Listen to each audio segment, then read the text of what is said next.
Hello.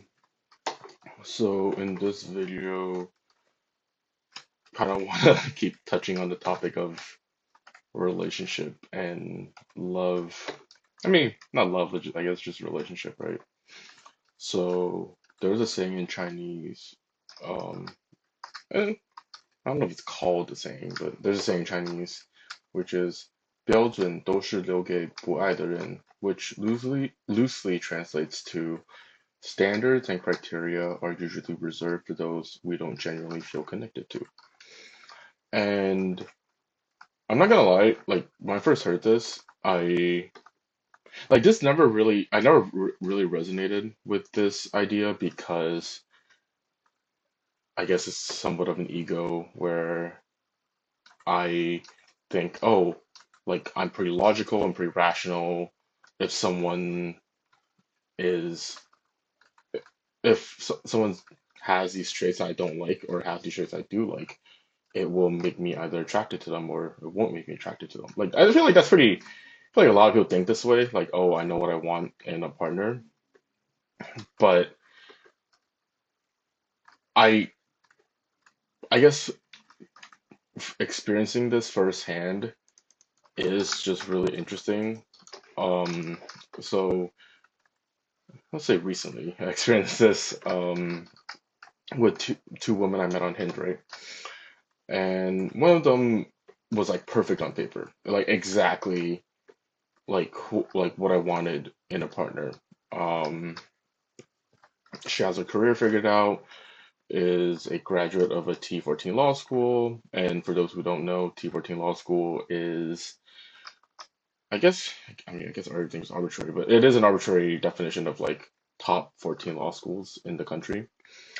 And she shared, like, I've never met anyone that shared the same political ideology as me, which is just extremely left-leaning socialist, leftist. I mean, I hate labeling it. I feel like it's kind of fucking stupid because I just don't want poor people to die. I don't know what happened, but my audio file is kind of jacked, so I'm going to record this part from the beginning. Or yeah. So I, I don't know. Oh yeah, ideology. She was also a pretty engaging conversationalist, and she even like joined me for a volunteering event on our second date. So all in all, like on paper, this would be perfect.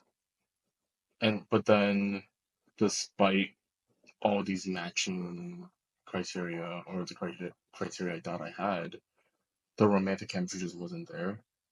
And this is why, kind of, I mean, now kind of understand like the whole. I mean, I've already understood why like women tend to friend zone men, but then I think experiencing this firsthand just was just more, I guess, made it more real. And the second woman was quite the opposite. So she's from Taiwan and she didn't really follow politics. And she wasn't particularly intellectual by conventional standards. I'm not gonna kind of get into it because it's just gonna sound like I'm calling her dumb, but that's not what I mean. It's just we just didn't really have like quote unquote intellectual conversation. I guess I mean it depends on how you define it.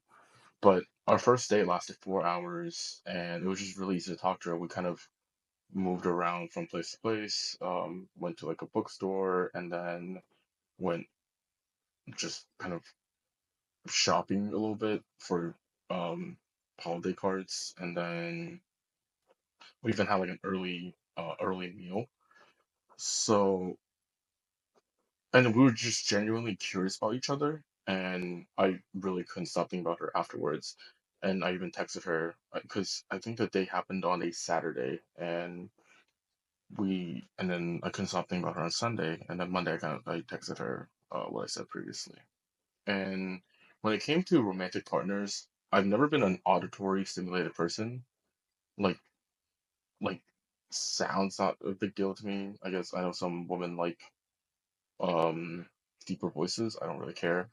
I cannot and I'm alright, whatever you know what I mean. But talking to her made me start to crave her voice and only hers. So this experience made me wonder why we often chase people who seem perfect on paper when romance doesn't always follow logic. Sort of like kind of like a resume, you people have to check things off, or kind of like job requirement, you have to check it off. Society often emphasizes certain criteria, interests, personalities, and even ideological alignment, none of which are superficial or trivial. But and these factors do really matter a lot to me. Yet here I was having a genuine romantic attraction that I couldn't properly fit into these categories. However, I was certain of two things. I wanted her presence and I wanted to take care of her.